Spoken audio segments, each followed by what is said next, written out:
Pros, find the right flooring for the job in Lowe's newly redesigned flooring showroom. Shop our expanded assortment of trusted brands and get up to 35% off style selections, Stainmaster, and Stainmaster Pet Protect Special Order Carpet. And while you're here, save $100 on the DeWalt 20-volt max 6-amp-hour 2-pack of batteries. Now just $179. Get more of what you need faster and save more where it counts from the ground up. Our best lineup is here at Lowe's. Valid through 8/26 while supplies last. Selection varies by location.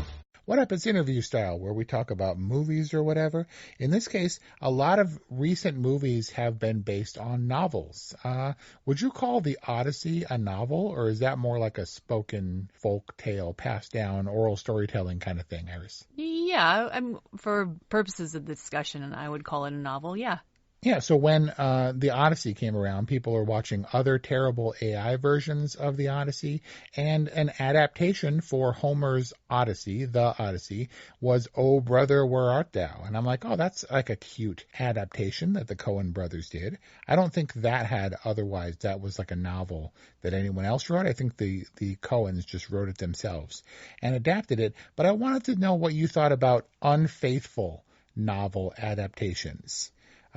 Did you see Annihilation, the Jeff VanderMeer novel adapted by your boy Alex Garland? Mm-mm. So Annihilation was a Natalie Portman movie. It's very surreal and weird. I don't need to go into it plot-wise, except to say that Alex Garland famously said, I don't know about famously, but my nerd brain picked it up and ran with it and has for like 10 years or however long ago that movie was, that when he got that novel, when he optioned the rights, he made the movie Annihilation based on a dream of the novel. He read it a long time ago, optioned it, and then wrote his movie screenplay version based on this idea that he had for the novel. And I was like, that's weird.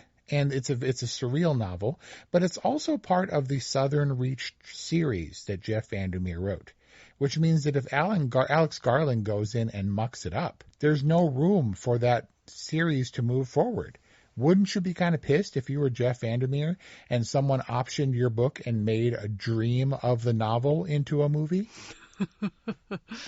That's dicey territory. Can you even call that an adaptation? See, that's what I'm saying. Anne Rice was pissed that Tom Cruise was her Lestat, and then when she feels he did a magnificent job, she dialed it way back and apologized, saying, oh, I really love it, but the Interview with the Vampire was only the first in a long series of vampire novels by that point, the Vampire Chronicles. And then when it didn't perform to Tom Cruise's expectations, he pieced out and kind of like hampered the rest of the series. They've made it into TV shows.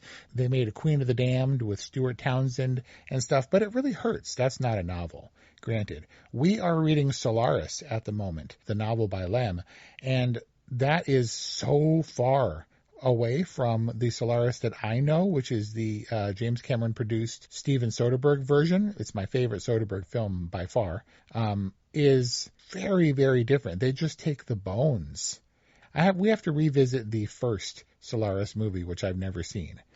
So I guess it's not revisiting. See how that goes. You know who? Interesting. The absolute king of unfaithful, or loose is a more neutral term, loose adaptations is, of course, P.T. Anderson. Well, which one? All of them. I'm talking about Oil by Upton Sinclair. Oil! Exclamation point. I got that audiobook during my long commutes in LA traffic and was like, what? This is nothing like There Will Be Blood. Same with Vineland by Thomas Pynchon. For Inherent Vice? For One Battle After Another. Oh, Inherent Vice was I think that was almost also Pynchon. Yeah, he just loves to take these movies and make them their own. I don't think those are his only adaptations. I think that he's awfully original, but usually the kernel, the source is from something that he's read or been inspired by. I think he took the first 100 pages or so of Oil as his inspiration for There Will Be Blood, and then chucked the rest.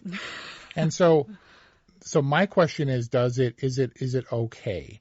If it doesn't stall a modern series of novels or whatever, is it okay that there were some liberties taken, some expansions made for the Shawshank Redemption, which made it easily the best and most beloved of the Stephen King adaptations, whereas the short story didn't make very many waves. But when you take a novel, let's say a modern novel, and you change it wildly, and then the movie version is utterly beloved, so much so that it kind of dwarfs your world, is that okay? Can you think of a novel that was radically changed and is wildly beloved so that when people read the novel, they're like, what? Yeah, I get it. Therein lies the rub. I got one for you. What about Winston Groom's Forrest Gump? It won Best Picture. It's so far outshadowed that I didn't even know it was a book. Dude, if you get the Winston Groom Forrest Gump audiobook, let me know how that goes, because that's going to blow your mind. Is it awful? Well, I don't want to spoil it.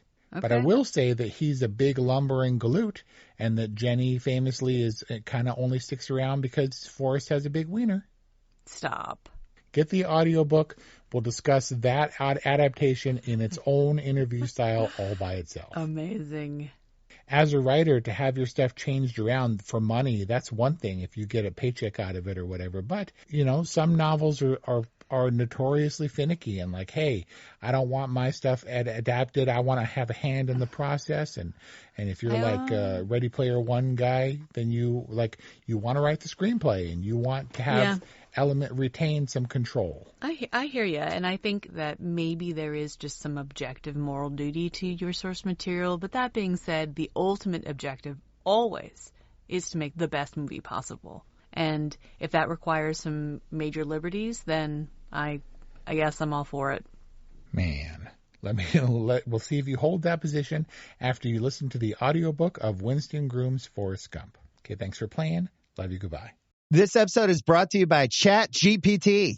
Hey, it's Bill Simmons from the Bill Simmons Podcast. Have you guys heard about ChatGPT work? It's the new way to use ChatGPT for bigger multi-step projects. And when you need more than just answers, give ChatGPT work access to your apps and files, and it can create real work documents like spreadsheets, slides, and structured reports. Get started at chatgpt.com by selecting work mode, available on Plus and Pro plans.